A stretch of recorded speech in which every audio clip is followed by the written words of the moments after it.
샬롬. 오늘도 성경 일독 말씀 묵상에 함께 하시는 성도 여러분, 주님 이름으로 환영합니다. 찬송가 86장, 내가 늘 의지하는 예수, 함께 찬송하겠습니다.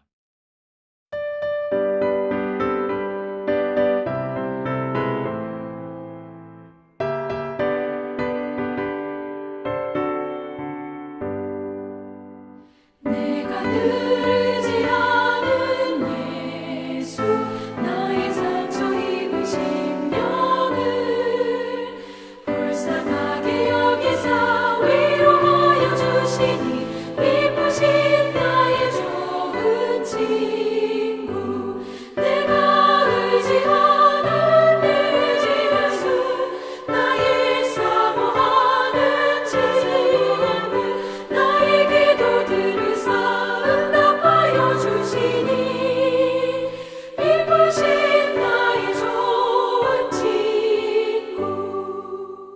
오늘 말씀은 사사기 5장 31절입니다. 사사기 5장 31절 말씀을 제가 봉독하겠습니다. 여호와여, 주의 원수들은 다 이와 같이 망하게 하시고 주를 사랑하는 자들은 해가 힘있게 도둠같게 하시옵소서 하니라. 그 땅이 40년 동안 평온하였더라. 아멘. 자, 오늘은 사사기 4장에서 6장 말씀을 함께 읽어 나갈 텐데요. 오늘도 하나님께서 변함없는 은혜와 복을 더하시기를 기도합니다. 사사기는 왕이 없는 시대였죠. 자, 하나님은 이스라엘의 왕을 세워주시지는 않았지만 대신 하나님의 뜻을 따라 말씀을 전해주고 또 중요한 일들을 판결하고 해결해 줄 수 있는 사사들을 각 시대와 상황에 맞게 보내주셨습니다. 사사기 4장을 살펴보면 이 시대의 영웅은 한 사람이 아니었습니다. 하나님은 3명을 동시에 캐스팅하셔서 공동 주연으로 내세워서 이 상황과 전쟁을 승리하게 하셨습니다. 첫 번째 주연 배우는 사사기의 유일한 여성 사사 드보라입니다. 하나님의 말씀을 듣고 전하는 영적 리더십의 역할을 맡았습니다. 두 번째 주연 배우 바락은 칼을 들고 피비린내 나는 전장 속을 뛰어든 전사의 역할을 맡았습니다. 그에게는 용맹함이 필요한 자리, 전장의 맨 앞자리에 서야 했습니다. 세 번째 숨은 영웅은 모세의 장인인 호밥의 자손 헤벨의 아내 야엘이라는 여성이었습니다. 사사기 4장에 나오는 전쟁은 여자가 그 전쟁의 문을 열고 또 여자가 그 전쟁의 문을 닫는 역할을 합니다. 한 전쟁이 이렇게 여자들에 의해서 좌우된다는 것은 이 인류 전체 역사에서도 매우 보기 드문 일입니다. 먼저 사사 드보라가 여자였죠. 지금은 양성평등의 시대를 살고 있지만 사실 당시 이스라엘뿐 아니라 고대 사회 전체에서 여성에 대한 인식을 이렇게 생각해 본다면 참으로 놀라운 일이기도 합니다. 그래서 오늘 말씀 속에는요, 이 드보라가 가지고 있는 이 여자라는 특징을 반복해서 강조하며 언급하는데요. 랍비돗의 아내였고 여자 선지자였다, 이렇게 말하고 있죠.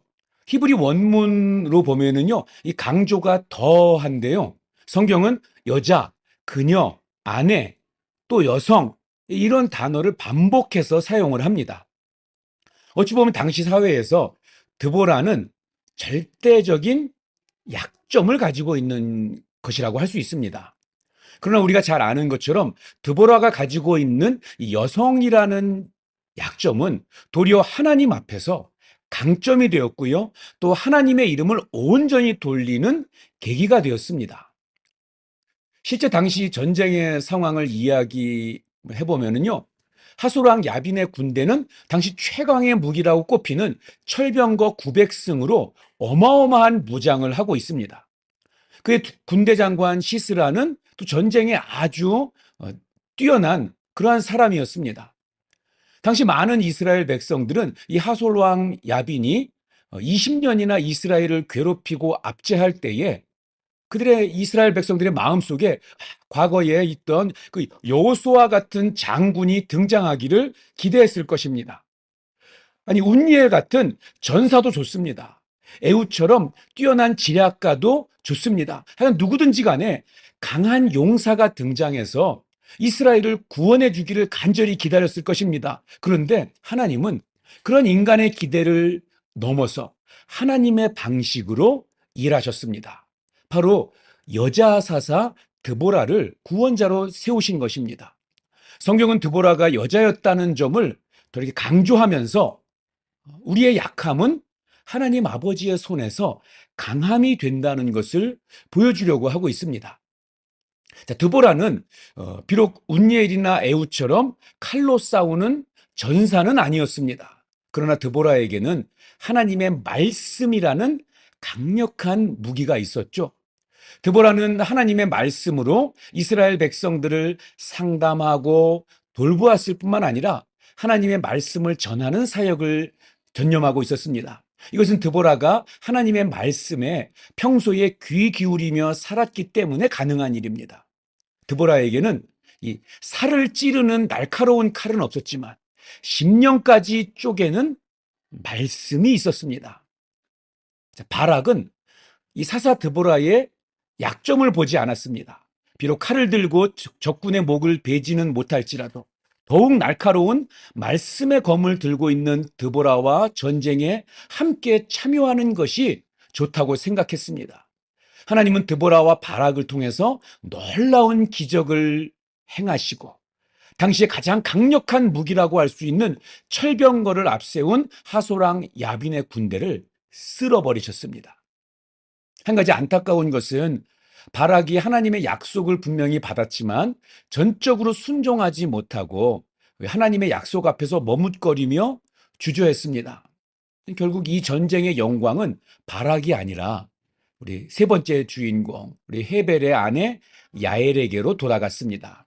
도망하느라고 피곤해 지친 이 군대장과 시스라가 헤벨의 집에 불쑥 들어가서 잠이 들었다가 헤벨의 아내 야엘에 의해서 좀 비참하고도 또 어이없는 죽음을 당하게 됩니다.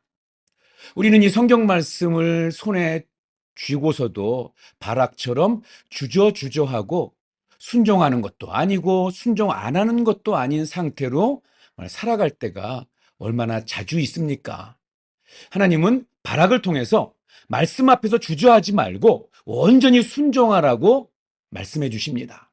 그래서 바락이 아니라 이 시대의 드보라로, 이 시대의 야엘로 살아가기를 바라십니다.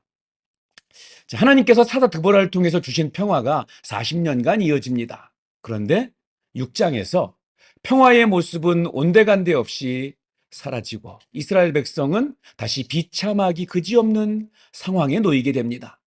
하나님의 말씀을 듣지 않는 이스라엘 백성들은 반복해서 하나님을 떠나고 결국 그 징계로 미디안의 압제를 받게 된 것입니다. 그러나 하나님은 여전히 자기 백성을 버리지 않으시고 이스라엘이 부르짖을 때에 하나님은 새로운 사사를 세우시기로 합니다. 바로 기드온이었습니다. 사실 하나님을 만나기 전 기드온은 용사라고 할 만한 그런 사람이 아니었습니다.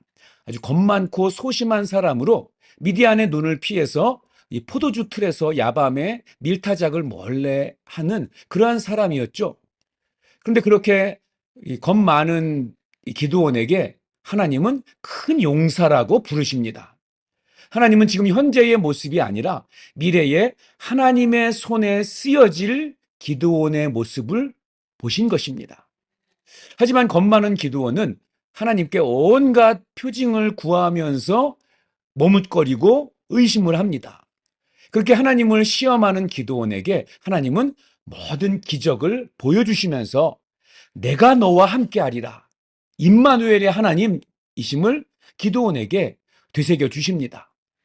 여러분, 8장까지 이어지는 이 사사 기드온의 이야기의 이 출발점인 6장에서 우리가 하게 되는 질문은 이 자격 없는 기드온을 왜 택하셨느냐가 아닙니다.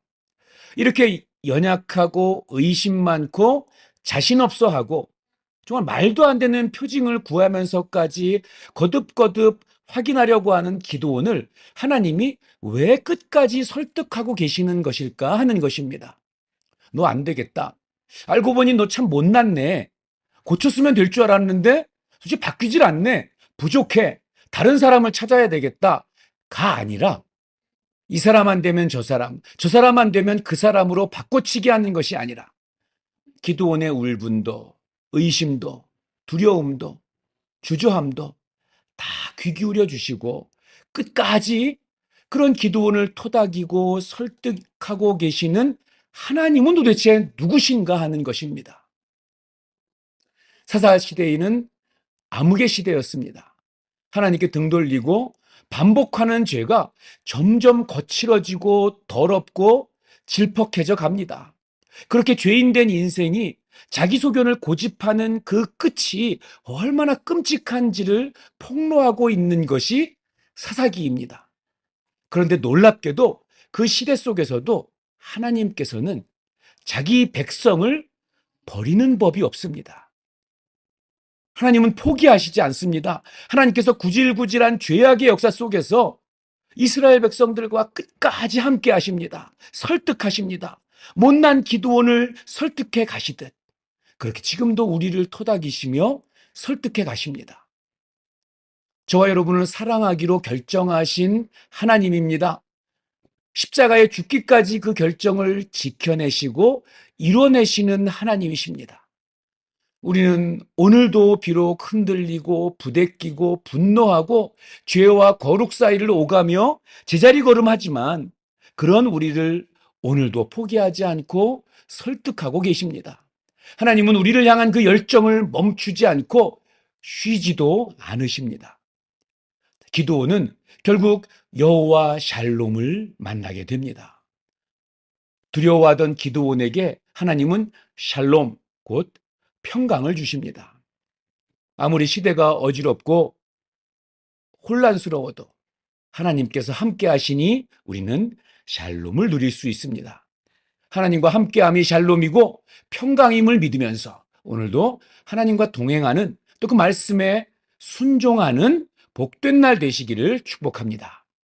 기도하겠습니다. 하나님 아버지, 어리석은 이스라엘 백성처럼 우리 반복적으로 죄의 유혹에 빠지는 우리의 믿음 없음을 긍휼히 여겨 주시옵소서. 하나님, 그 주님께서 주신 말씀을 더 깊이 사랑하고 더 깊이 묵상하게 해 주시옵소서.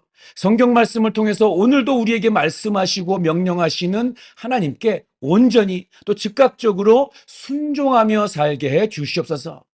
못난 기도원일지라도 포기하지 않고 토닥여 주시고 설득하시는 하나님이 오늘 나의 하나님임을 찬양합니다. 오늘도 그 하나님과 함께 오늘 내가 걸어가야 할 걸음을 담대히 걸어감으로 진정한 여호와 샬롬을 경험하게 하여 주시옵소서. 예수님의 이름으로 기도하옵나이다. 아멘. 자, 오늘 읽으신 말씀은 사사기 4장, 5장, 6장입니다. 오늘도 말씀을 통한 하나님의 은혜가 모든 성도님들 위에 함께 하시기를 축복합니다.